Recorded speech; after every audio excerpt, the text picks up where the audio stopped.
sahabat-sahabat itu kalau mau ngasih hadiah Nabi Muhammad SAW, itu biasanya memilih hari di mana Nabi SAW itu giliran tinggal di rumah Aisyah. Nanti sahabat ngasih hadiah Nabi itu ke rumah Siti Aisyah. Nah akhirnya ini difahami sama istri-istri yang lain. Nah ini yang meriwayatkan Siti Aisyah sendiri nih. Siti Aisyah istrinya Nabi SAW itu ada dua kelompok, ada dua kubu. Yang pertama Aisyah, Hafsah, Sofiyah, Saudah. Yang satu lagi Ummu Salamah, kemudian dan istri-istri yang lainnya. Nah, ketika lihat seperti itu, akhirnya kelompok istri Nabi yang dari kelompoknya Ummu Salamah itu akhirnya mereka kumpul.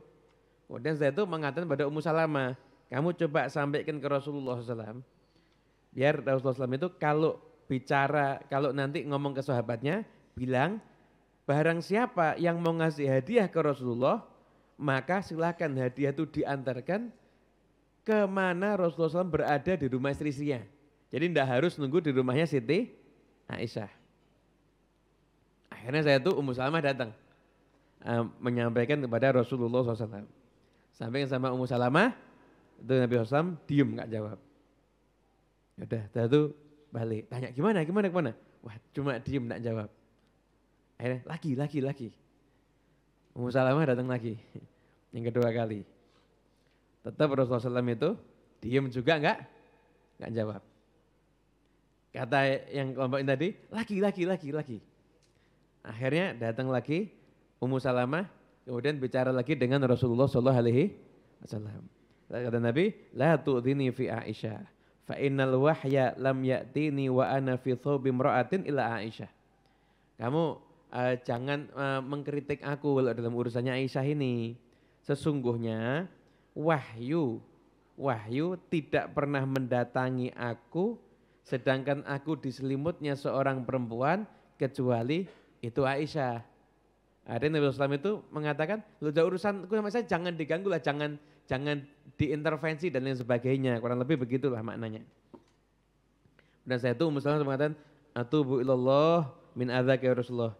Ya Rasulullah aku tobat dari Allah, aku enggak mau ganggu lagi engkau ya Rasulullah. Akhirnya setelah itu balik. Nah, ternyata kubu yang ini belum selesai. Coba Fatimah sekarang. Akhirnya datang lagi kepada Fatimah Zahra, putrinya Rasulullah SAW. Nah, pada saat itu akhirnya Fatimah datang ke Rasulullah. Rasulullah, ini istri-istrimu pengen adil. Ya gimana kok hadiahnya kok datangnya cuma ke rumahnya Siti Aisyah. Itu jawab Rasulullah, ya bunayya ala tuhibbina ma uhib. Hei putriku, kamu enggak suka dengan semua yang aku sukai? Cuma jawab gitu aja Rasulullah. Kata Fatimah, nah, ya suka ya Rasulullah. Balik.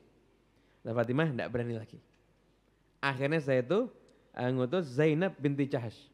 Nah, Zainab binti Jahash ini dalam hadis riwayat yang lain, Siti Aisyah mengatakan, ini kalau ada istri Nabi yang setara sama saya, ya Zainab ini. Siti Aisyah itu memuji Zainab ini punya akhlak-akhlak yang luar biasa, sedekahnya dan lain sebagainya. Akhirnya setelah itu Zainab datang kepada Rasulullah SAW, di situ ada Aisyah. Akhirnya kemudian terus menyampaikan apa yang diinginkan sama istri-istri Nabi yang lain. Ya, namanya perempuan ketika menyampaikan akhirnya terbawa perasaan. Bawa perasaan akhirnya Zainab itu ngomong keras. Setelah itu juga kritik Siti Aisyah. Siti Aisyah duduk diam. Nah, selesai Zainab ngomong, Siti Aisyah lihat Rasulullah. Boleh jawab enggak ini?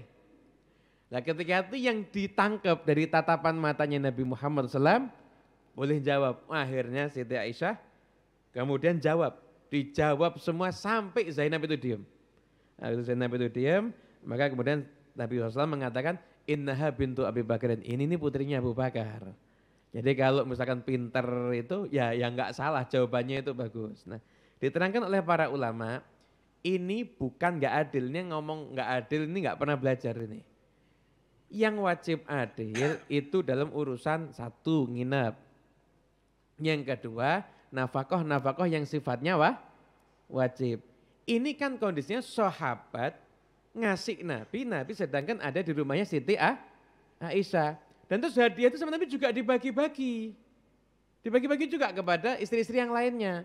Hanya saja istri Nabi lain cemburu, kok hadiahnya mesti keluarnya dari rumah Siti Aisyah. Dibagi-bagi. Itu satu yang itu. Dan ini kecemburuan istri-istri Nabi SAW ini bukan satu hal yang merupakan aib bagi mereka, enggak. Justru menunjukkan kemuliaan mereka. Suami mereka Rasulullah kok. Karena besarnya cinta mereka sama Rasulullah SAW, makanya ada kecemburuan itu. Begitu, karena besarnya cinta mereka sama Nabi Muhammad. Bukan hanya sekedar seorang suami Rasulullah SAW itu. Bagi mereka Rasulullah SAW itu ya juga seorang yang sangat mereka cintai sebagai panutan hidup. Makanya mereka ketika disuruh milih dunia atau Nabi Muhammad, maka mereka lebih memilih Nabi Muhammad SAW. Gak ada yang memilih kehidupan yang mewah ada di dunia. Itu menunjukkan besarnya cintanya istri Nabi SAW kepada suami beliau dan Rasul beliau yaitu Rasulullah SAW. Nah di sini diterangkan juga oleh Imam Ibn Hajar, Nabi SAW itu kalau ngadepin istrinya yang lagi dalam tanda kutip protes dan lain sebagainya, maka Nabi SAW itu seringnya hanya banyak diam atau kalau jawab itu dengan jawaban-jawaban yang singkat.